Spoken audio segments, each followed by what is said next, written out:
Cześć moi drodzy widzowie, zapraszam do kolejnego filmu z Total War Warhammer 3. Tym razem omówimy trochę dyplomację, bo tego odcinka oczekiwaliście ode mnie, więc spełniam wasze oczekiwania. Jeśli chodzi o dyplomację, jest to bardzo ciekawy temat. Ja osobiście rzadko używam dyplomacji, jeśli chodzi na przykład o zawieranie jakichś tam sojuszów. W większości raczej leję wszystkich jak popadnie. Też nie wiem, czy ma na przykład znaczenie poziom trudności, możecie dać mi znać na przykład, ale ja tego akurat za bardzo nie sprawdziłem, jeśli chodzi o poziom trudności, jak jest potem wypowiadana wojna. Pewnie wydaje mi się, że im wyższy poziom trudności, tym może szybciej te wojny są wypowiadane, jeśli posiadamy na przykład niezawodność na niższym poziomie. Zaczniemy po kolei. O co chodzi z tą niezawodnością? To są takie... Niezawodność to jest coś tego typu, że mamy takie akty zdrady, czyli jeśli będziemy, nie wiem, zawierać na przykład pakt o nieagresję, a zaraz go będziemy zrywać, automatycznie nasza jakby niezawodność na świecie spada i wtedy mamy szansę, że coraz więcej wojny nam wypowiedzą wszyscy. Bardzo ważne też jest to, jaka jest siła na świecie, bo z tego co zauważyłem, że jeśli mamy powiedzmy bardzo wysoką siłę na świecie, no to wtedy jest mniejsza szansa, że gdzieś będziemy mieli do toczenia te wojny, nie będą tak szybko nam wojny może wypowiadali. O co tutaj chodzi w ogóle z dyplomacją? Jeśli mamy dyplomację, wchodzimy sobie w dyplomację, mamy coś takiego jak szybkie umowy. Jeśli chodzi o szybkie umowy, warto tak naprawdę z tego korzystać czasem na samym początku, tylko musimy też się określić na kilka różnych takich wariantów. Jak to w ogóle sprawdzać, z kim zawierać na przykład takie sojusze wojskowe, czy tam dyplomacje. To jest wszystko zależne od tego. Na przykład gramy tutaj, jak widzicie, Katajem. Mamy tutaj obok elfy, możemy sobie najechać na przykład tutaj na od nich jakieś miasto i mamy pokazane właśnie coś takiego, jak potępiają na przykład traktaty, czyli mamy traktaty z elfami wysokiego rodu i oni to na przykład potępiają i za to mamy jakby minusowe punkty. Tak samo zagrożenie strategiczne. Zagrożenie strategiczne to jest coś tego typu, że jesteśmy bardzo blisko ich ziem, z czego oni się gdzieś tam boją. Tym bardziej, że jeśli mamy chyba, nie wiem czy zagrożenie strategiczne też ma znaczenie względem siły armii, czy po prostu jeśli po prostu blisko ich jesteśmy. Tutaj tak samo mamy zagrożenie strategiczne, ale te elfy na przykład nas lubią, bo to są na przykład leśne elfy, a to są mroczne elfy. Mroczne elfy akurat za nami nie przepadają przez te traktaty i też coś takiego jest jak awersja. Awersja to jest coś takiego, możemy awersję mieć chyba 10, 20, 40, chyba 100. Wydaje mi się, że w takich wartościach gdzieś to tam ogólnie jest. Awersja to jest jakby naturalne nastawienie od razu do nas. Czyli oni po prostu nas od samego początku nie lubią i dlatego mamy minus 40. Możemy mieć maksymalnie minus 100, jak dobrze pamiętam, i wtedy jest bardzo duża szansa, że oni i tak nam wypowiedzą wojnę. Po prostu tak, nie będą się gdzieś tam zastanawiali nad tym, tylko wypowiedzą wojnę w dogodnym im czasie. Jak na przykład działać na dyplomacji? Możemy działać na przykład na dyplomacji, jeśli chodzi o szybką umowę. Na samym początku dosyć dobra rzecz. To nam podpowiada na przykład, z kim mamy jakieś tam plusowe jakby, nie wiem, dogadywanie się, może tak to nazwę. I kto chce na przykład z nami jakieś umowy tutaj zawierać. Jeśli chodzi ogólnie o zawieranie umów, mamy tak naprawdę kilka różnych kroków. Mamy pakt o nieagresję, czyli to jakby takie zabezpieczenie dla nas, że oni nam na przykład nie wypowiedzą nam wojny w następnej turze. Tak samo umowa handlowa. Tak samo mamy dostęp wojskowy. Dostęp wojskowy polega na tej zasadzie, że jeśli chcielibyśmy przejść na przykład przez ziemię tutaj tych leśnych elfów, powinniśmy najpierw poprosić o ten dostęp wojskowy, bo jeśli wtargniemy na ich ziemię, automatycznie będziemy mieć minusowe jakby dogadywanie się z nimi, więc automatycznie będą niezadowoleni z tego, że wchodzimy na ich ziemię, tym bardziej jakby patrząc z armią. Więc na to warto zwrócić na pewno uwagę. Z kim się na przykład dogadywać? No, najlepiej się dogadywać z osobami, które mają na przykład najmniejszą awersję do nas, albo w ogóle jej nie mają. Czyli tak przykładowo na przykład te elfy. One nas w miarę powiedzmy lubią, nie mamy jakby awersji z nimi, więc automatycznie możemy się szybciej z nimi dogadać, możemy szybciej na przykład zawiązać jakieś też sojusze, które tutaj na przykład posiadamy. Jeśli chodzi o to, jak powinniśmy zawierać po kolei jakie dane rzeczy, to tak naprawdę tu mamy po kolei, jaka powinna wyglądać dokładna ścieżka tak naprawdę zawierania wszystkich umów. Czyli zaczynamy od paktu o nieagresję, potem mamy umowę handlową, potem mamy dostęp wojskowy, potem mamy sojusz obronny, a potem mamy sojusz wojskowy. Jeśli chodzi o handel, no to tutaj wydaje mi się, że nie trzeba nic tłumaczyć. Tutaj możemy sobie przełączać i od razu pokażę, z kim możemy co tam sobie zawrzeć, jakieś tam sojusze, ewentualnie jakiś tam handel i inne takie pierdółki. Więc na przykład przejdźmy sobie do handlu. Tutaj też, no jeśli wejdziemy sobie na przykład na ten lodowy dwór, tutaj mamy po boku traktaty, które możemy gdzieś tam z nimi też zawierać, to też jest bardzo ważne. I tu mamy też pokazaną osadę, ile ma przeciwnik, choć osadę też możemy sprawdzić sobie tutaj. tak samo siłę, więc to też są bardzo ważne rzeczy.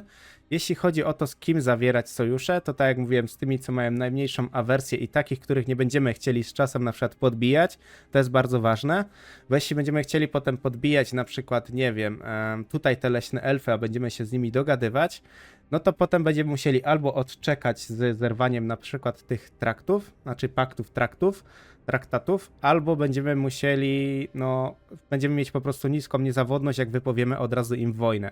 Jeśli chodzi o zrywanie traktatów, to przejdźmy sobie na przykład, możemy sobie posortować, przejdźmy sobie na przykład, nie wiem, tutaj do nich. Jeśli damy na przykład to, powinniśmy zrywać tak samo traktaty po kolei, tak jak są zawierane. Moim zdaniem, jeśli chodzi o zerwanie na przykład tego traktu, tu mamy, traktatu, tutaj mamy pokazane, że zerwanie traktatu krótko po jego zawarciu uważane jest za akt zdrady, źle wpływa na ocenę twojej niezawodności, czyli automatycznie niezawodność nam spadnie. No zróbmy to przykładowo, tu zostało 5 tur, żeby na przykład nie mieć tych konsekwencji, no i zerwijmy to.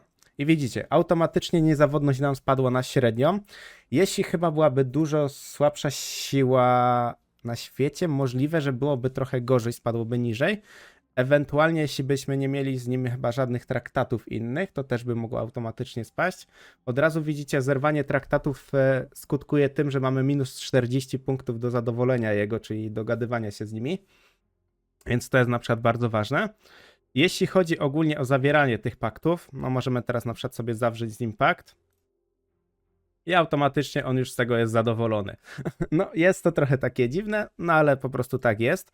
Jeśli damy sobie znowu zerwij, to tutaj mamy automatycznie 10 tur, bo to wygląda na tej zasadzie. Dajemy na przykład sobie pakt o nieagresję, wtedy po 5 turach możemy jakby... czy zrywać, może nie zrywać, ale możemy gdzieś tam już zastosować jakieś tam zerwanie tego traktatu, a po 10 turach przeważnie można gdzieś tam wywołać sobie tam, wypowiedzieć mu wojnę.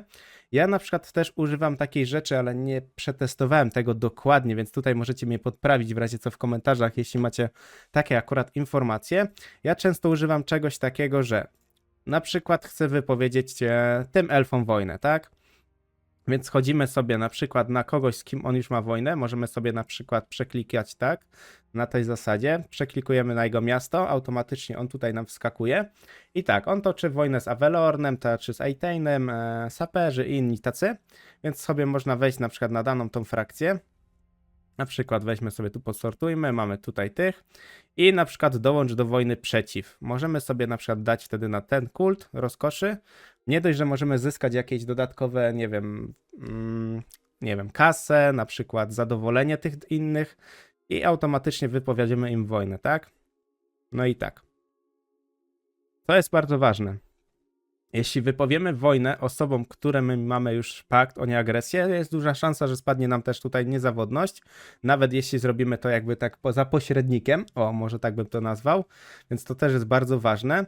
Musimy zwracać uwagę na to, że jak sobie tu klikniemy, trzeba patrzeć na po prostu akt zdrady. Akt zdrady daje nam niezawodność, na wysokich poziomach trudności może być to trochę ciężkie, bo jeśli ta niezawodność spadnie po prostu na niską albo bardzo niską, duża szansa, że wypowiedzą nam wojnę, na przykład sojusznicze gdzieś tam, nie wiem, frakcje. Tak samo frakcje, które będą z nami na przykład bardzo dogadane, nawet będą mieć jakieś tam, nie wiem, sojusze wojskowe, też jest duża szansa, że to wszystko zacznie nam spadać niżej.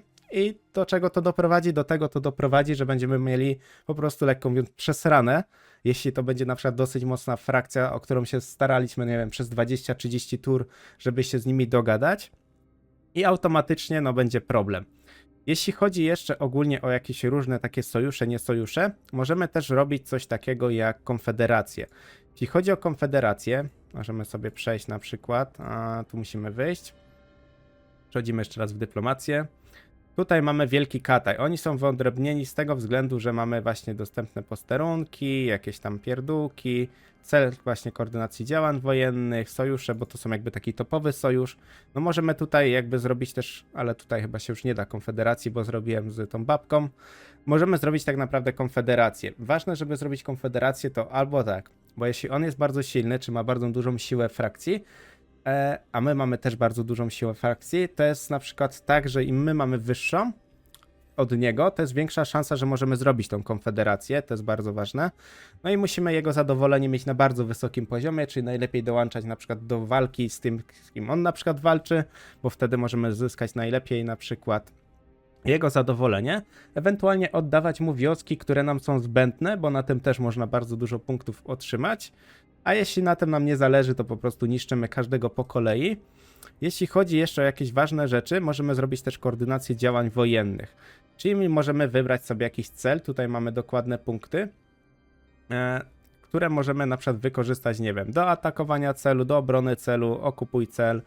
Wtedy możemy naszego sojusznika na przykład wysłać, nie wiem, na przykład na te miasto, tak?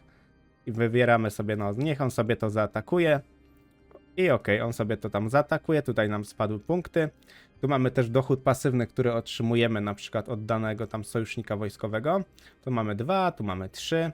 Tu mamy te wszystkie właśnie działania, które ma wykonać sojusznik i dodatkowo na przykład dostępne posterunki, takie tam drobne rzeczy. Więc to jest wtedy spoko. Możemy też właśnie zrobić prośbę o armię, posterunek, misję sojuszników. No jest tego dosyć sporo, można to fajnie przyjmować i będziemy otrzymywać na przykład dokładne nagrody za konkretne działania, czyli pokonaj armię, tu są same pokonaj akurat armię, więc tutaj nie ma jakichś takich konkretnie trudnych misji. Fajnie, jeśli na przykład jesteśmy na tym terenie i faktycznie będziemy niszczyć tę armię, to warto sobie na przykład zbierać te punkty. Ja osobiście, posiadając ponad 500 czy już około 600 godzin gry, nie używałem tego, z tego względu, że komputer jest bardzo wolny czasem do wykonywania tych działań. I po prostu byłem dużo szybszy do tego, więc no tutaj mam mieszane uczucia co do tego. Ja osobiście tego nie używam. Możecie dać znać w komentarzach, czy wy na przykład używacie tego. No bo ja osobiście nie używam. Co jest jeszcze ważne w handlu? W handlu jest ważne to, jakie mamy dobra. Im więcej mamy dóbr, lepszych dóbr, tak samo możemy wtedy to sprzedawać za lepsze pieniądze. Tak samo macie opisane na przykład, jakie tu są dochody z tego wszystkiego, jakie na przykład ile sztuk sobie wydobywamy, więc to też jest bardzo ważne. Jeśli chodzi jeszcze o dyplomację, tak jak mówiłem, najważniejsze rzeczy to lecimy krok po kroku. Jeśli chcecie zrywać jakieś umowy, no to musimy zwrócić uwagę na to, do czego chcemy jakby doprowadzić, bo jeśli chcemy doprowadzić do wojny, no to faktycznie możemy powoli sobie zrywać te umowy, ale żeby też nie stracić za dużo zawodności, no bo to robi potem różnicę, a jeśli chodzi o zdobycie potem tej niezawodności, jest to bardzo trudne, bo na przykład podnieść się z takiej bardzo niskiej albo z niskiej jest to czasochłonne, a czasem braknie tego czasu i będzie po prostu problem. Na co warto zwrócić uwagę? Jeszcze takie ważne przypomnienie, pamiętajcie o awersji. Jeśli ktoś ma awersję u was minus 100, duża szansa, że po prostu wypowie wam wojnę.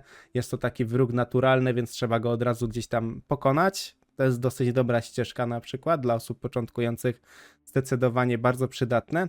Nie wiem właśnie jedynie, czy poziom trudności ma znaczenie odnośnie tej awersji, czy jeśli gramy na przykład na łatwym, czy ta awersja jest niższa, żeby po prostu gracz miał trochę łatwiej, czy nie. Możecie dać mi znać na przykład, jeśli macie taką informację, będzie to przydatne i dla mnie, i tak samo dla osób, które będą oglądać ten film.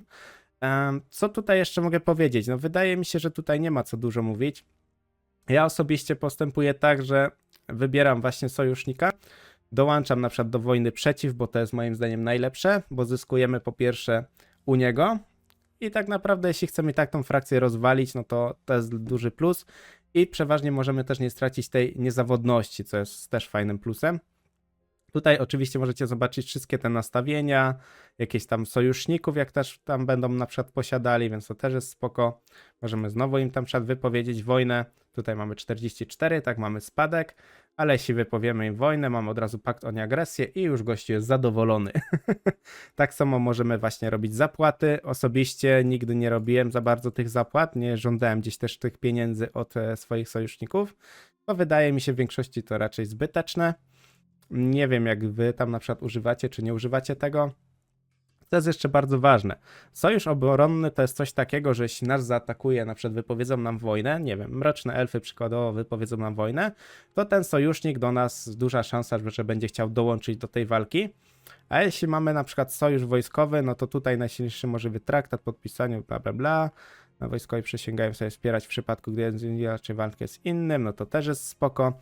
Frakcja obronna, ok, ktoś wypowie wojnę, dobrze. No to są po prostu takie ważne sojusze, jeśli chcemy gdzieś faktycznie utrzymać, na przykład, nie wiem, ja bym chciał utrzymać dogadywanie się z tymi leśnymi elfami, to robię z nimi jak najlepszy sojusz, no i pomagam mu niszczyć ich przeciwników, co jest bardzo wtedy przydatne, ale tak jak ja mówiłem, ja w większości raczej staram się lać wszystkich w miarę. Tutaj jedynie gdzieś się dogadałem z tymi elfami, nie wiem w sumie czemu, ale chyba się dogadałem z tego względu, że chciałem przejąć tą drugą stronę Kataju, no bo tutaj sobie zająłem, bo tym akurat zaczynałem, więc tutaj sobie jakby połowę tego wykupiłem poprzez konfederację, a chciałem jeszcze tą drugą, tylko tutaj chyba nie da się skonfederować tego i tego jednocześnie, więc to też jest bardzo ważne. Tutaj na przykład mamy działania przeciw róży, traktaty z tymi. No i też jest ta awersja minus 10, no właśnie, bo jest chyba 10-20, jak mi się dobrze wydaje, jeszcze co możemy sobie poprzeglądać, zagrożenie strategiczne, awersja 40, tutaj traktaty, no bo to jest ważne, jeśli na przykład chcecie się dogadywać z elfami, no to wiadomo, że dogadujemy się z tymi elfami, które ze sobą współpracują, nie dogadujemy się na przykład z kultem rozkoszy, które też są elfy, ale na przykład toczą z nimi wojnę. Więc to też są takie, wydaje mi się, rzeczy oczywiste. Jeśli nie, no to już będzie takie bardziej wytłumaczone to. Jeśli chodzi o dyplomację, no to tyle. No tutaj chyba nie ma co dużo mówić. Trzeba po prostu zwracać uwagę na to, jak sobie właśnie zrywamy te trakty, czy będziemy mieć jakieś, powiedzmy, akty zdrady. Z takich ważniejszych rzeczy patrzymy na pewno na tą awersję. Warto po prostu dołączać do wojny przeciw, niż na przykład wypowiadać od razu automatycznie wojnę. No chyba, że ktoś nie toczy z nikim wojny, akurat nie wiem, ci by z nikim nie toczyli wojny, te mroczne elfy, no to tutaj musimy im wypowiedzieć wojnę, bo nie ma jakby możliwości dołączenia poprzez kogoś innego. Ale to warto też używać, bo możemy dostać na przykład trochę samej kasy. Na początku to jest bardzo fajne, bo zdarzyło mi się tak, że dostałem 4-5 tysięcy za dołączenie do wojny, mimo że gościa i tak miałem akurat skasować, więc to jest bardzo ważne. No i co, dzięki za oglądanie, w razie jakichkolwiek pytań pisz, postaram się odpisać tak bardziej też szczegółowe, bo to też jest całkiem inaczej, jak tutaj jest dosyć sporo informacji w krótkim czasie, ale postarałem się chyba to zrobić w miarę zrozumiale, w razie co pisać komentarze, dzięki za oglądanie i do następnego, cześć!